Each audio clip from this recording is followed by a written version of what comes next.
ঢাকা সফররত জাতিসংঘের মহাসচিব অ্যান্তোনিও গুতেরেসের সঙ্গে আজ রাজধানীর হোটেল ইন্টারকন্টিনেন্টালে বৈঠক করেছেন জাতীয় ঐক্যমত্য কমিশনের সদস্য, রাজনৈতিক দলের নেতৃবৃন্দ, সুশীল সমাজের প্রতিনিধি ও তরুণ প্রতিনিধি দল।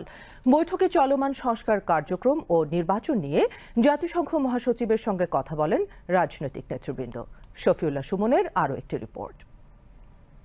জাতিসংঘের মহাসচিব অ্যান্তোনিও গুতেরেসের সঙ্গে রাজনৈতিক দল, সংস্কার কমিটি, জাতীয় ঐক্যমত্য কমিশন ও সুশীল সমাজের এ গোলটেবিল বৈঠকে দেশের চলমান সংস্কার কার্যক্রম ও নির্বাচন নিয়ে খোলামেলা আলোচনা করেন তারা।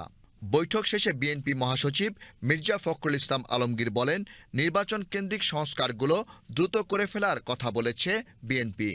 যে সংস্কার তো অবশ্যই করতে, আমরা তো সংস্কারের কথা সবাই আগে বলেছি, সেই সংস্কারটা অবশ্যই করতে হবে, কিন্তু সেই সংস্কারটা যত দ্রুত করা যায়, আমরা যেটা বলেছি, আমরা মূলত যে নির্বাচন কেন্দ্রিক যে বিষয়গুলো আছে সেগুলো করে ফেলা এবং তার দ্রুত ইলেকশন করা এবং একটা পার্লামেন্টের মাধ্যমে বাকি বিষয়গুলোকে আপনার করতে হবে। জাতীয় নাগরিক পার্টির দলীয় অবস্থান তুলে ধরে আহ্বায়ক নাহিদ ইসলাম বলেন, মৌলিক সংস্কারগুলো অন্তর্বর্তী সরকারকেই করতে হবে। আমরা মনে করি যে গণ অভ্যুত্থান পরবর্তী সময়ে প্রেক্ষিতে যে সরকার গঠিত হয়েছে, সংস্কার এবং বিচার তার অন্যতম কমিটমেন্ট জনগণের কাছে।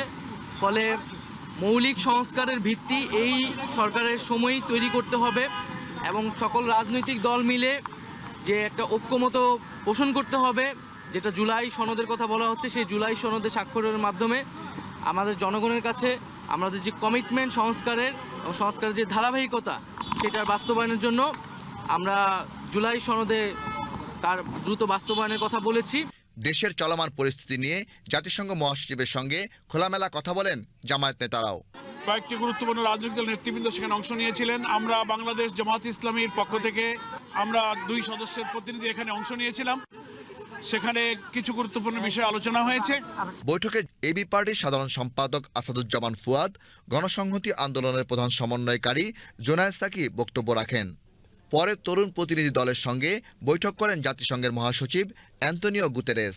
এ সময় উপস্থিত ছিলেন পরিবেশ, বন ও জলবায়ু পরিবর্তন বিষয়ক উপদেষ্টা সৈয়দা রিজওয়ানা হাসান, তথ্য ও সম্প্রচার মন্ত্রণালয়ের উপদেষ্টা মাহফুজ আলম সহ সুশীল সমাজের প্রতিনিধিগণ।